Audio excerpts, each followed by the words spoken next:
نماز میں سورت پڑھتے پڑھتے بھول جائیں تو اگر تو اس سے میرا سورہ فاتحہ ہے تو پھر تو بہرحال اس کو کوشش کر کے یاد ہی کریں گے، اور اگر یاد نہیں آئی اور اسے چھوڑ کے اگلی سورت ملا لی اور نماز پڑھ لی تو ایسی صورت میں سجدہ سہو کرنا پڑے گا، کیونکہ سورہ فاتحہ کا مکمل پڑھنا ہی واجب تھا۔ جب وہ نہیں پڑھی بھول کر تو اب ایسی صورت کے اندر سجدہ سہو کریں گے، اور اگر سورہ فاتحہ تو پڑھ لی اور اس کے بعد سورت بھول گئے تو ایسی صورت میں یہ کرنا چاہیے کہ اگر تو بقدر واجب قرات کر چکے، بقدر واجب قرات کر چکے تو اب ایسی صورت کے اندر تو رکوع میں چلے جائیں، اور اگر چند الفاظ پڑھے اور بھول گئے تو ایسی صورت میں موو ہو جائیں دوسری صورت کی طرف۔ مثال کے طور پہ سورہ اقرأ بسم ربک الذی خلق،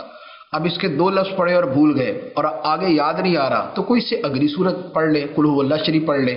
تو یوں اگلی صورت کی طرف شفٹ ہو جائے اور وہ مکمل کر کے نماز پڑھ لے۔